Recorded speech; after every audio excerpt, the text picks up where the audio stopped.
On the Road to Saint Augustine is a 2019 work of existential theology by the Canadian author James K.A. Smith. Smith was born in Ontario in 1970 and is currently a professor of philosophy at Calvin University, a Protestant Christian institution. He's written books on a wide variety of topics, but his interests seem to lie principally in the fit between Christianity and 20th century continental thought. On the Road to Saint Augustine is a defence of Christianity, and in my opinion far better than we're entitled to expect at this point in history.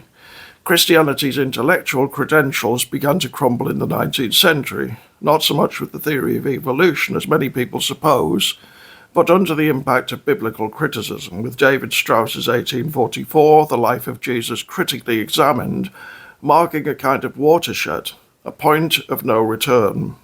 Arguably, Christ cannot be a second Adam anymore, because we know that Adam did not exist. The crucifixion cannot nullify the fall for the same reason.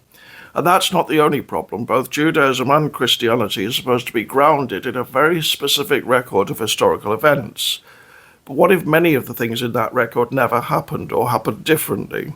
Anyone who's ever seen a Dan McClellan video will know what I'm talking about. Even if only a fraction of his output is right, and it's not like he's saying anything that hasn't been said in scholarly circles for a very long time, then it's no longer possible to approach the Bible in anything like the way our ancestors did.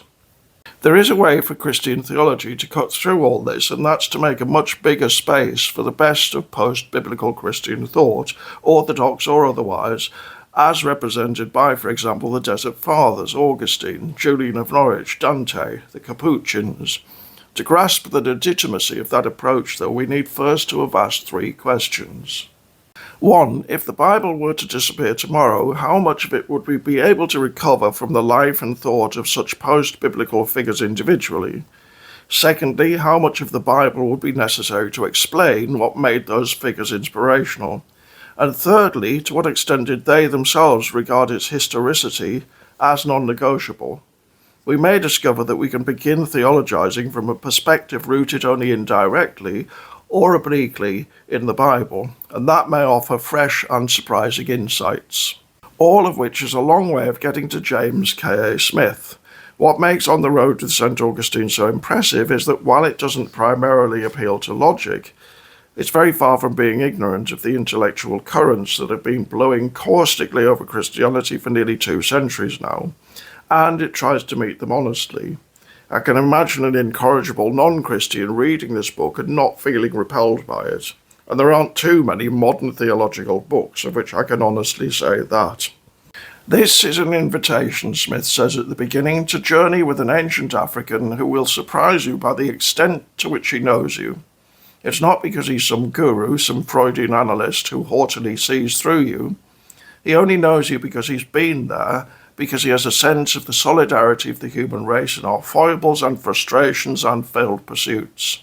If he jackhammers his way into the secret corners of our hearts, unearthing our hungers and fears, it's only because it's familiar territory.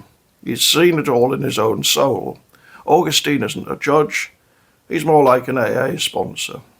As the title suggests, the book takes its cue from Kerouac's 1957 novel. There's an insightful but sceptical analysis of the beat philosophy early on.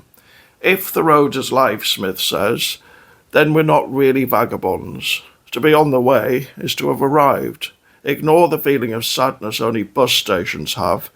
Ignore the nights of despair and move on. The trick is to convince yourself that the road is life, making restlessness peace, uprootedness home. At the heart of On the Road to St. Augustine is a reading of Jesus' parable of the prodigal son.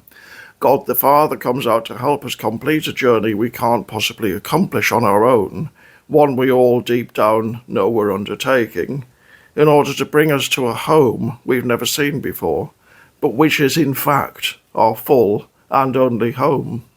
The English word pilgrimage, Smith says, doesn't quite fit the journey Augustine is describing. Pilgrimage often has an Odyssean itinerary, a journey to a holy site, only to later return home.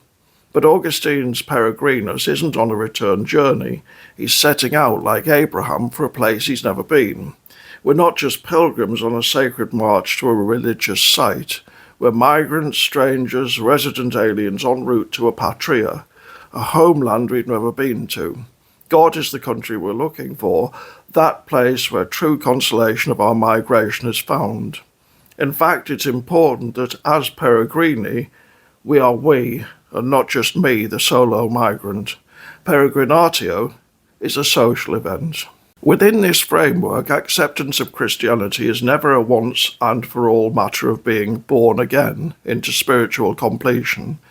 Baptism isn't a capsule that transports us to the end of the road, is Smith's reading of Augustine. Conversion is not an arrival at our final destination, it's the acquisition of a compass. Smith frequently appeals to Heidegger, Arendt, Sartre, Gabriel Marcel, and above all Albert Camus, who as a fellow African felt an ambiguous connection to Augustine and who seems to have taken Christianity much more seriously than we're often led to expect. And he both builds upon their insights and criticises them where appropriate.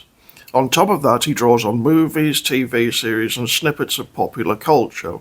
In other words, he engages in an explicit postmodernism, but one that isn't relativistic, assuming that isn't a contradiction in terms. Anyway, right now, On the Road to St. Augustine is an underrated book. Hopefully that'll change. We'll see.